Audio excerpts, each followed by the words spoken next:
বন্ধুরা, আশা করি তোমরা সবাই ভালো আছো। তোমার চ্যানেলে তোমাদের সবাইকে স্বাগতম। তো আজ আমরা এমন একটা বিষয় নিয়ে আলোচনা করতে চলেছি যেটা ছাত্রছাত্রীদের মনের অনেকটা ত্রাস, বেশিরভাগ ছাত্রছাত্রীরা, আমি সব ছাত্রছাত্রীর কথা বলবো না। সেটা হচ্ছে ভৌতবিজ্ঞান সাবজেক্ট নিয়ে। কারণ এই সাবজেক্টটা নাম শুনলেই ছাত্রছাত্রীরা ভয় পায়, ওরে বাবা কত বড় বড় ক্যালকুলেশন, কত বড় বড় রিলেশন, শুধু অঙ্ক আর অঙ্ক, কিছু মনে থাকে না। এই মনে না থাকার পেছনে অনেকগুলো কারণ আছে। তার কারণটা কি? সাবজেক্টটাকে আমরা কঠিন বলে মনে করি প্রথমেই। দ্বিতীয়ত হচ্ছে সাবজেক্টটার আমরা ভেতরে ঢুকি না। আর 3 নম্বর যে বিষয় সেটা হচ্ছে বিভিন্ন বইগুলো পড়ে তার যে মর্মার্থ, সেই মর্মার্থটাকে সহজ করে আমরা লিখতে পারি না। অর্থাৎ আমরা যদি এই বইটাকে একটু রিয়েলাইজ করে সহজে বুঝে লেখার চেষ্টা করি বা বুঝে পড়ার চেষ্টা করি, তাহলে কিন্তু বিষয়টা কোনো রকমভাবেই জটিল নয়। বিষয়টাকে শুধু বুঝতে হবে। আর বোঝার জন্য কি চাই? সুন্দর লেখা, সহজসাধ্য লেখা, এবং যেটা একবার দুবার রিডিং পড়লেই মনে থাকবে। এবং তার থেকে বড় কথা, বেশি সায়েন্টিফিক ভাষা নয়, একটু মনের ভাষায় লেখা। এরকম যদি লেখা পাওয়া যায় তাহলে কিন্তু স্বাভাবিকভাবে পরীক্ষার রেজাল্টও ভালো হবে, মার্কসও ভালো হবে, এবং সব প্রশ্ন অ্যাটেন্ডও করে আসতে পারবো।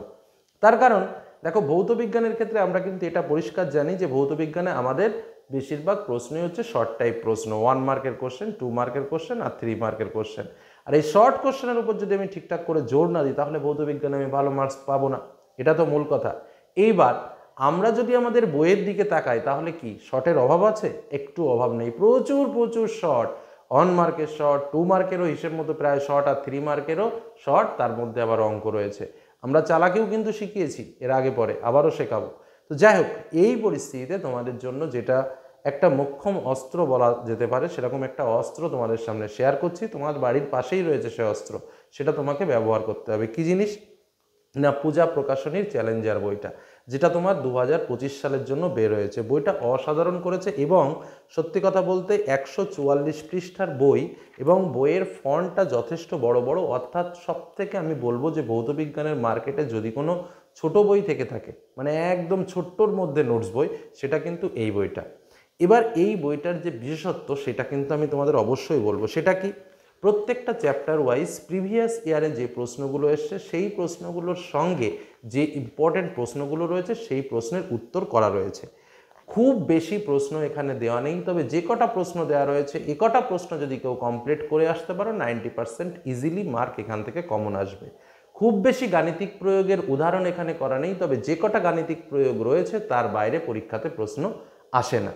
একদম মূল যে জায়গাটা থেকে প্রশ্ন আসে, ঠিক সেই জায়গাটা থেকে প্রশ্ন রয়েছে। তোমরা মনে করো একটা আলো চ্যাপ্টারে কত বিষয়বস্তু রয়েছে বলো তো। কিন্তু এখানে আমরা দেখলাম, আমরা টিচার সমষ্টি, সেখানে দেখলাম জাস্ট যে জায়গাগুলো থেকে প্রশ্ন আসার সম্ভাবনা সব থেকে বেশি, সেখান থেকে কিছু এমসিকিউ প্রশ্ন, কিছু এসএকিউ প্রশ্ন, বা যে টাইপের প্রশ্ন হয় সেই টাইপের। আমি আন্দাজে যে কোনো একটা প্রশ্ন বের করছি। ধরো একটা প্রশ্ন বলছে তীব্র তড়িৎ বিশ্লেষ্য ও মৃদু তড়িৎ বিশ্লেষ্যের মধ্যে দুটি পার্থক্য উল্লেখ করো। দেখো, আমরা যদি সংজ্ঞা পড়তে যাই ভৌতবিজ্ঞান বইয়ে, তাহলে সেই সংজ্ঞাটা কেমন লেভেলের লেখা আছে, কেমন কঠিন ভাষায় লেখা আছে। আর এখানে কি লেখা আছে আমি কিন্তু তোমাদের সামনে আন্দাজেই একদম কোনো উইদাউট কাট ভিডিও প্রকাশ করছি।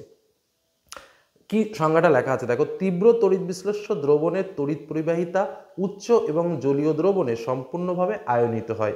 অপরদিকে মৃদু তড়িৎ বিশ্লেষ্য জলীয় দ্রবণে তড়িৎ পরিবাহিতা খুব কম এবং জলীয় দ্রবণে আংশিকভাবে আয়নে বিয়োজিত হয়। তার মানে কি, দুটো পার্থক্য চেয়েছে। একটা পার্থক্য বলছে যে পরিবাহিতা উচ্চ এবং জলীয় দ্রবণে আয়নিত হয়, আর একটা বলছে যে পরিবাহিতা কম এবং জলীয় দ্রবণে বিয়োজিত হয়। তো একদম সহজে, যে কথাটা তুমি মনে রাখতে পারবে, ঠিক সেই রকম কথা দিয়ে উত্তর লেখা। বিভিন্ন যে রিলেশনগুলো আছে, বা বিভিন্ন ধরো তোমরা যে রাসায়নিক বিক্রিয়াগুলো দেখো, সেই বিক্রিয়াগুলোর মধ্যে কিন্তু অনেক কঠিন কঠিন বিক্রিয়াও থাকে। কঠিন বিক্রিয়া দিলে যে বেশি নম্বর পাবে, সহজ বিক্রিয়া দিলে যে কম নম্বর পাবে, সেরকম কিন্তু কোনো ব্যাপার নেই। বিক্রিয়া চেয়েছে, তোমাকে বিক্রিয়া দিতে হবে। এবার ধরো এই একটা প্রশ্ন সাপোজ, যেটা মাধ্যমিক 2015-তে এসেছিলো, 2022 এসেছিলো, এখানে তোমার 2 মার্কের প্রশ্নগুলো প্রিভিয়াস ইয়ারে যে প্রশ্নগুলো এসেছিলো সমস্ত প্রশ্নের পরপর উত্তর করা, 17, 9, 13, সেগুলো উত্তর প্রথমে করা, তারপরে হচ্ছে অন্যান্য প্রশ্ন। আমরা সবাই যেমন বলি না যে প্রিভিয়াস ইয়ারের কোশ্চেনগুলো কিন্তু খুব ইম্পর্টেন্ট, সেগুলো সবসময় দেখে রাখবে। তো কোথায় পাবো প্রিভিয়াস ইয়ারের কোশ্চেন? শুধু কোশ্চেন পেলেও হবে, তার উত্তরগুলোও বা কোথায়? তো এখানে কিন্তু আমার সেই প্রশ্ন এবং উত্তর দুটোই করা আছে। তার সঙ্গে আরেকটু কথা বলে রাখি, আমাদের যে টোটাল গ্রুপ, 3টে গ্রুপ আছে আমাদের, 3টে গ্রুপের প্রত্যেকটা গ্রুপের নম্বর বিভাজন, অর্থাৎ কোন কোন পার্ট আমাদের কত মার্কস রয়েছে সেটা আলোচনা করা রয়েছে।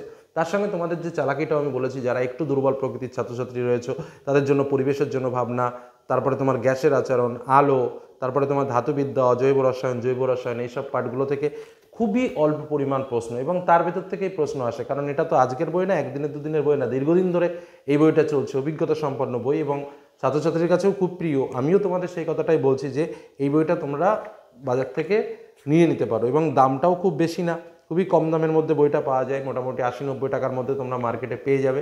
আর তার থেকে বড় কথা, তুমি পড়ে মজা পাবে, মানে কি যে তোমার কষ্ট হবে বেশি সেরকম কিছু না, একদম পড়বে তো একবার দুবার রিডিং পড়বে, বারবার রিডিং পড়বে, শর্ট কোশ্চেনগুলো রিডিং পড়বে, তাহলেই দেখবে মনে হয়ে যাবে। কিন্তু তুমি যদি মনে করো যে না, পরীক্ষার আগের দিন গিয়ে তুমি ভৌতবিজ্ঞান শেষ করে ফেলবে, সেটা কিন্তু সম্ভব না। আর এই বইটা এমনই একটা বই যে যারা একদম দুর্বল প্রকৃতির ছাত্রছাত্রী রয়েছে তাদের জন্য তো ব্রহ্মাস্ত্র, যারা মিডিয়াম ক্যাটাগরি তাদের জন্যও তাই, এবং যারা উচ্চ লেভেলের তাদের প্রত্যেকের, বা যারা মনে করছে আমরা 100-তে 100 পাবো, তাদেরও এই বইটা দেখা উচিত। কারণ কি? কারণ এই বইয়ের ভেতরে যে প্রশ্ন সংকলনগুলো রয়েছে সেই প্রশ্নগুলো তুমি রেডি করেছো কিনা সেটা জানার দরকার। আর কনসেপ্ট ক্লিয়ার, আমরা যেমন যখন অনার্সে পড়াশোনা করেছি না, অনার্সে পড়াশোনা করার সময় একটা দুটো বই হতো না, তখন একাধিক বই কিনতে হতো। একটা বই দেখে মনে করতাম যে না এটা বুঝতে পারলাম, এটার কনসেপ্ট ক্লিয়ার হলো, আর একটা বই একটু নোটসের মতো করে পড়তাম, আর একটা বই হচ্ছে যে না একদম মানে নোটস করা রয়েছে সেরকমভাবে পড়তাম। তো এই বইটা হচ্ছে সত্যি কথা বলতে ভৌতবিজ্ঞানের কনসেপ্ট ক্লিয়ার বই, অর্থাৎ তুমি পড়বে বিষয়টা পরিষ্কার বোঝা যাবে। এবং কি বলে না, ভৌতবিজ্ঞান বানিয়ে লেখা যায় না, এটা একদম ঠিক কথা, ভৌতবিজ্ঞান বানিয়ে লেখা যায় না, কিন্তু এটা কিন্তু ঠিক যে তুমি ভৌতবিজ্ঞান যদি একবার বুঝে নিতে পারো তাহলে কিন্তু নিজের থেকে বুঝে বানিয়ে লেখা যায়। কি বললাম, বোঝা গেল? তো এই বইটা কিন্তু তোমাকে সেইভাবে সাহায্য করবে যে তুমি নিজের থেকে পড়লে, পড়ার পরে বুঝে তুমি লিখতে পারলে। তো বইটা আমি আবারও বলছি, 10ম শ্রেণী গভর্নমেন্ট অফ ইন্ডিয়া রেজিস্টার করা ভৌতবিজ্ঞান চ্যালেঞ্জার বই, পূজা প্রকাশনীর বইটা, ঠিক আছে? এইটুকু তোমাদের বললাম, তোমরা তোমাদের নিয়ারেস্ট যে দোকান আছে সেখান থেকে পারচেস করো এবং একটু পড়াশোনা করো। আর বছরের যে সময়টুকু কাজে আছে সেই সময়টুকু যদি নিয়মিত তোমরা একটু লেবার দিতে পারো এই বইটার সঙ্গে, এটুকু নিশ্চিত থাকতে পারো যে ভৌতবিজ্ঞানে 80% থেকে 90% নম্বর পাওয়া আহামরি কিছু নয়, যে কোনো ছেলে মেয়ে পেতে পারে, শুধু এটাকে সঙ্গে রাখতে হবে এবং একটু পড়াশোনাটা করতে হবে। বোঝা গেল কি বললাম? এটুকু আলোচনা তোমাদের এই মুহূর্তে শেয়ার করার ছিল, যে কারণে অবশ্যই করলাম। আর পড়াশোনা করো, মন দিয়ে পড়াশোনা করো, বুঝে পড়াশোনা করো, তাহলেই দেখবে যে সফলতা আসবে। না বুঝে পড়াশোনা করলে, বিশেষ করে ভৌতবিজ্ঞানে, খুব চাপের ব্যাপার। আর এখানে যে প্রশ্নগুলো দেওয়া রয়েছে প্রত্যেকটা প্রশ্ন ইম্পর্টেন্ট একদম, মানে রিডিং পড়তেও ভালো লাগে। কিছু কিছু জিনিস আছে না যেগুলো রিডিং পড়তে ভালো লাগে। আর যে ক্যালকুলেশনগুলো দেওয়া আছে, একটা মজার ব্যাপার হচ্ছে এখানে যে ক্যালকুলেশনগুলো দেওয়া আছে সেই ক্যালকুলেশনগুলো থেকে দেখবে হুবহু কোশ্চেন কমন পেয়ে যাচ্ছ। কিছু কিছু ক্যালকুলেশন দেওয়া আছে, ভালোই ক্যালকুলেশন দেওয়া আছে, সেগুলো কিন্তু তোমরা একটু প্র্যাকটিস করো, খুব কাজে লাগবে। আর শর্ট টাইপের প্রশ্ন নিয়ে যে ভয় রয়েছে সে ভয় তোমার এই বইটা পড়লে কেটে যাবে, এবং খুব সহজসাধ্য ভাষা। মানে আমার সবথেকে ভালো লাগে এই জিনিসটা, আমার কাছে কথা হলো কোনো জিনিসকে আমি কঠিনভাবে পড়তে রাজি নই, সহজে আমার মনে থাকবে আমি লিখবো, সেরকম বই দরকার আমার। তো আমি তার মধ্যে এই বইটা তোমাদের বললাম, তোমরা দেখতে পারো, খুবই ভালো একটা বই, তোমাদের উপকারে লাগবে। জাস্ট এটুকু বলে আজকে আলোচনা শেষ করলাম। ভালো থেকো, সুস্থ থেকো, সাবধানে থেকো, ধন্যবাদ।